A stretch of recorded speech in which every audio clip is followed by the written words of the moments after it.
Hi. I just wanted to have a quick update on water. So, water is life. And then interesting, the word life is the word file, because water is the coding.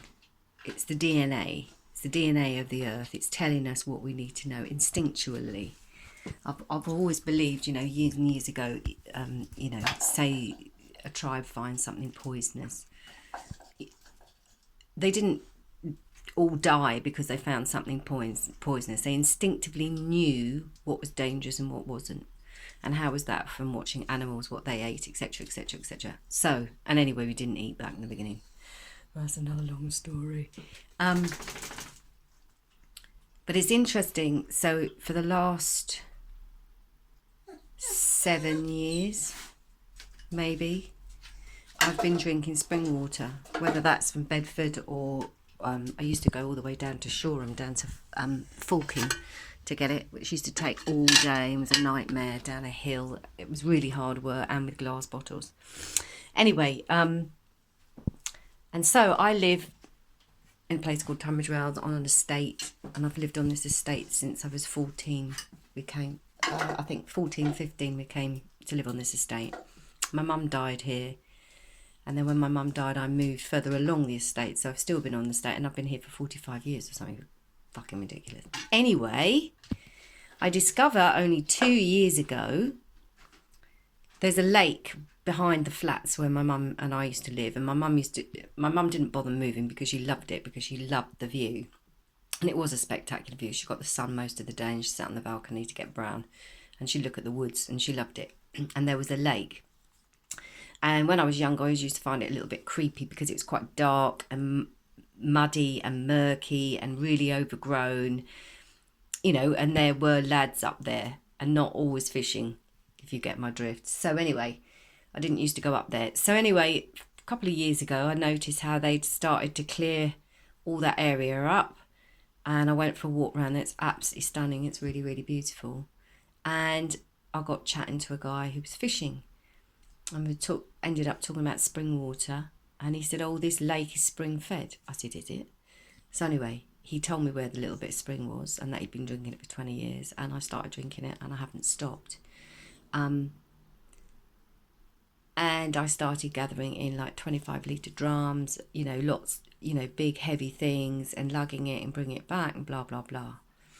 And then the deeper you get into this and understanding about fasting and moon timing and everything else, the moon travels through each of the signs, takes about 2.5 days, and we're actually in Virgo today, and we are until about 3:22 this afternoon. 3:22, interesting. Fascinating. So anyway, I'm going to go down and get some more because it's very interesting. So if you're drinking water that has been influenced by the Virgoan moon, those will be the aspects of Virgo, and the bodily parts. So it's really interesting about taking water at the right time, with the right dignity, with the right grace, how you gather it. I was gathering water for other people and taking it around to them because I was so desperate for them to drink something brilliant. And then I actually realised half of the whole thing of spring water is to gather it yourself with respect. I thank God when I'm collecting my water. I'm very gracious and quiet, and it's a really magical experience. And I went down yesterday and it was fabulous. There's a little fat robin who looks just like the little fat robin that lives in my garden. I believe it possibly is. Anyway, he was there, and a lovely little squirrel munching his nuts sitting down on a trunk, and lots of wildlife, and it was just lovely, and you're just in a space. It was just beautiful.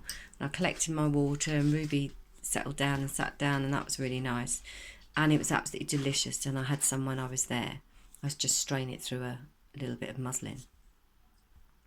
But again, it's so important to actually do the gathering yourself. What are you eating at the moment? If you haven't grown it or know the person who grew it, why would you want to eat it? It's totally been influenced by them. and what they've put in the ground and what was in the ground and the chemicals they've used and all of these things, yeah. The only way to be really, really safe is to gather your own water as local as you can. And the way to find out that is you need the Ordnance Survey map, 1.25 scale. You can get a map of your area. My area is pretty weird because Tunbridge Wells is actually cut into 3 different bloody maps because it's on the Sussex border. So but you can get a custom map on Ordnance Survey app, and that's brilliant because you can use your postcode or what you feel is the centre of your universe where you live, or whether that's the church or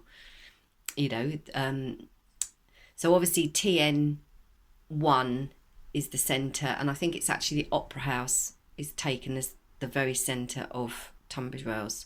And so that's what I did. I got a map printed using that as my centre middle point, and then you get the radius. I can't remember what the radius roughly is, but anyway, if you get the 1.25 scale map on there, there's a little blue W's, capital W's, and a big S with a little P and a little R standing for spring. And it actually takes quite a while to adjust because there's lots of green on that map because it shows all the woods and everything. And it takes quite a while to be able to spot that W and that SPR because it's in like a light blue, like behind me. It's a pale blue on a map. So the way that I usually start is I look for all the water parts and then I spread out a little bit and see if there's any springs around there. Usually there are. And they're everywhere. They're everywhere. They're literally bloody everywhere. You can walk down to Hilbert and Grosvenor Bridge Wreck from Albion Road End, from Granville Road End, and walk in there, and there are 4 fountains spurting out spring water. Yeah? Do you remember all the water holes across, everywhere? There were water holes in every major town. There's one at the end, as I said, of where Albion and Quarry Road meet, on that corner. There's a fountain there. There's fountains in the town. Why, there was always a fountain in the middle of the square, and what was the water that came out of it? From the spring. Ancient civilizations and hot places have used amazing technology to gather the water, whether that be dew or the spring or deep, what they're called, not Arcurian. Oh, what's it bloody called? Not anyway, you know what I mean. Deep down.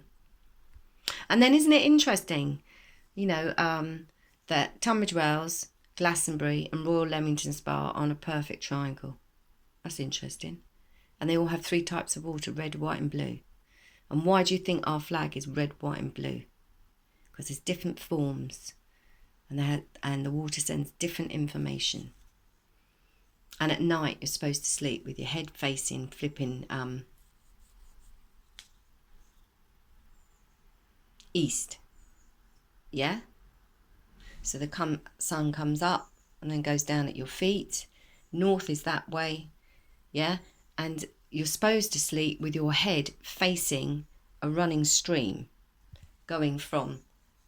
So if I was lying in bed from my right hand side down to my left, yeah. And the whole point of that, as we well knew, and that's how you built your houses, is because during the night, the spirituality of that, of water passing near your head, is taking out all your crap, all the stuff, all the information that you gather, the hypnosis, the crap, the cult, all of that stuff, the grinding stuff, and taking it away and emptying that. Yeah, because isn't that really what dreaming's really about? It's interesting about when you dream and when you don't dream, and what you remember and what you don't remember, and how. Sorry, I've gone off on a tangent, as I usually do. But I am a tangent person. So, and at the moment I'm just following my thing. I'm supposed to be having this art exhibition in my garden, and instead I've painted my bath in the most gorgeous. Bloody love this purple, man. It's so flipping. I flipping love it. And I dyed my curtains, and I dyed my what's it called, bathrobe. You know me and my dyeing, and my purple and my electric blue. And this is another thing. I'm 60 this year, and I'm so excited. Go back to the whole Tesla thing and the 369. and you add the zeros, so that's 30, 60 and 90. And I think they are absolutely pivotal moments in your life. Huge. And I was a bit annoyed because when I was young, I think it was 21 was the big age to be, not so much the 18. 21 was the real big thing. So I got to 18, and then when I got to 21, they made 18 the big thing.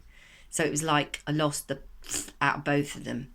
And then I was approaching my 30th, living in Southborough at the time. I was really depressed. I cried for a whole week. I was going to be 30. I thought, oh my God, I'm going to be 30. And I haven't had a baby, and I haven't done this, and I haven't done that. And I found it really depressing. And at the time, my boyfriend said to me, oh, let's have a party. So we had a party. Lasted a whole weekend. It was fabulous. And nobody in our building even knew we had a party, and it was bloody loud. But we had really thick walls. It was super cool. Anyway, so I had this party, and about a week later, I was around with my friends, and I said, oh, you know, it's really... I said, this being 30 malarkey, I don't really like it. And she said, you're not 30. And I said, yes, I am. She said, no, you're not. She said, what year is it? And so what was it? It was 92. Sorry, 60, 70, 80. Yeah, 1992. Yes, 1992. And it actually wasn't 1992. It was 1993. And then I realised, oh my God, I'm actually 31 and completely miss being 30. And I don't know quite how I did that. It was a really strange thing. Completely lost a year. So I'd celebrate my 30 and I was actually 31, and I was really depressed about being 30, and then had to swallow the fact that I was actually a year older. So that was quite an interesting thing. And as I'm approaching 60, God, everything's changed so much. Like, I just don't care. I don't care what people think about me. I don't care what I look like. I don't mean in it, I just don't give a damn. I don't mean that, because I care about myself so much more. It's like this double-edged weird sword. It's really weird. So, you know, I've been making my garden beautiful. I've lived in this flat like for 25 years or so, since 1998. Sorry, 1997. My mum died in 97. I couldn't bear living in my old flat, and then anyway, this council moved me, and I moved into here. And I was so lucky because it was empty, and I had 2 weeks, and I came in and I decorated everything. It was completely empty, and then literally I just brought in the things that I loved, and everything found its place. Anyway, so over the years with my studios and being here, there and everywhere, I've had stuff darted everywhere, and now I've culminated it all together, and there's so much stuff I don't even know what to do. But I'm using masses of it in my garden and all sorts of things. So anyway,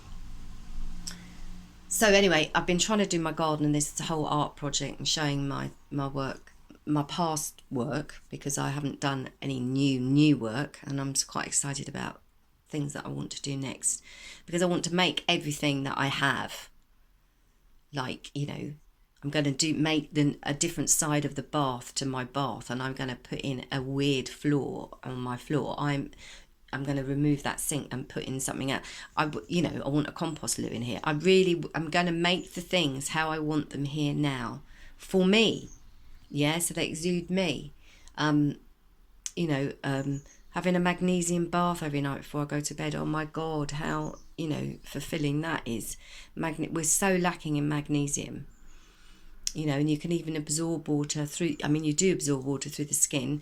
Masses of us are dehydrated. That's why quite often when you get in the bath, you get quite fat and you pulp out. It's because you're lacking you're dehydrated. So I've gone off the point again. So anyway, I'm just trying to create the most beautiful space for me. I don't give a damn whether anyone comes along and says, oh, I don't like the colour of that, or I wouldn't have done that. No, you wouldn't have done, because I've done it. And that's the thing. So my flat and my whole premises of where I am and where I live and my borders are becoming me. And I'm becoming more me, and I'm really pleased about that. Nurturing myself, giving myself what I need, having a bath, going to bed early, feeding myself good stuff, I'm really taking care of myself and loving myself, which I've never really done. And I think so few of us have ever done that, because we don't know how, or love has been expressed to us in funny ways, etc., etc. And let's not blame anyone, because that, that's another whole video of discussing, you know, forgiveness and how important that is in one's life, and you know, where you need to go and what you need to do, and how, you know, to put things to bed so that they don't mess you up for the rest of your life, as many things can. You know, I'm realising now, I've got, you know, my mum died 25 years ago. I'm literally coming out of the grief and depression of all of that I didn't know had affected me so deeply, because my mother was the only family I really had. Even though my mum's got a big family, I mean, it was me and my mum, and that was it, my whole life. And on top of that, my mum was eccentric and strange and different, and said exactly what she thought, and she was a triple Pisces, and she could be manic. My mum was put in the loony bin when I was little, and I with her, because a friend of hers ran one. You know, it was a crazy childhood. But I'm also so grateful to, you know, when you realise when your folks die, when someone close to you dies, you inherently, especially when you're connected with DNA, I now have all those qualities of my mother's, and vices, you could say, even. I've culminated her, I have absorbed her into my being. And now realise that I'm a very good writer, and I'm a poet, and I can paint, and I can sculpt, and I can do literally anything, and that I'm super creative, and I do have an excessive nature, etc., etc. You've got to look at both those sides and take the best of the best. And the same with my father. You know, I just thought he was an alcoholic and a bit of a tramp, and had a big cock, and went around using it on everyone in London, and produced masses of sisters, some of which I've never even met. But he was way more than that. You know, he was a conscientious objector, and then I find out actually that he was a volunteer medic in the war. So he wasn't a chicken, he just didn't want to kill anybody, and I admire that immensely. Now I really want to know way more history about my father. And this has been, you know, a huge awakening for me. Researchers, stop bloody researching willy-nilly, bloody Gates or fucking some company. Research you and your family. I'm telling you now, there's hardly anyone around at the moment who even knows the full name of their grandparents. Therefore, you have 4 grandparents, 2 from your mother's and 2 from your father, right? Grandfather and grandmother on both sides. And now, in this day and age, most people cannot even tell you what their grandparents' names were, let alone a maiden name, or even their full name. Yeah, because we've been, you know, we've turned into the nuclear family. Don't you realise this is the war? This is what has been nuclear. And we need to get back and have extended family. And that doesn't necessarily even have to be blood. But the point is coming together in your community and helping one another, and caring and knowing and sharing. That's what it's all about. So yeah, going back to my dad. So I find out all these extraordinary things about my father. He was a self-taught osteopath. A self-taught osteopath. And that's one of the things I remember. He took me and Sarah to Wales when I was about 8 with his wife Eve, the mother of Sarah, and we went on this camping trip. And I remember he named every single bone in the body. It's 208. And I knew them all. I could name them all at 8. And somehow that disappeared and it got lost. But it's there. It's still there. And what an important lesson. Because in a sense, now my father has passed a long time ago, I can absorb his osteopathy. Do you see what I'm saying? I can absorb his conscientious objective. You know, I was in my mother's womb, sparked by that sperm, right? Every single thought he'd ever had, everything culminated in me from those 2 strands and the breath of God. So I am all those things. I can be a schizophrenic, I can be an alcoholic, I can be addicted, I can be creative, I can be nasty, I can be vengeful, I can be all of those things that make up everybody, or not, because I have a choice. Yeah, and this whole thing about they talk about reincarnation, and I actually believe that every time you go to sleep at night, you die. I really do believe that. On some level, you die, and each morning you are reborn. And that's what the treadmill is. You're on this, yeah, because you've got to get it right. You've got to keep going until you get it right. And how do you get it right? By number one, taking care of you, loving you and accepting you. Yeah, and not giving a blind frig what anybody else thinks. Yeah, just be yourself and tell the truth. That's, one of the, biggest things that I can impart. It's all you need to do. What did I do in my bucket tin? You really need to tell the truth in all that you do. And be honest. And I think probably the hardest person to forgive is oneself, because we judge. But again, we're programmed to judge ourselves so deeply and strongly and horribly. This is the horrible, mean world that we live in.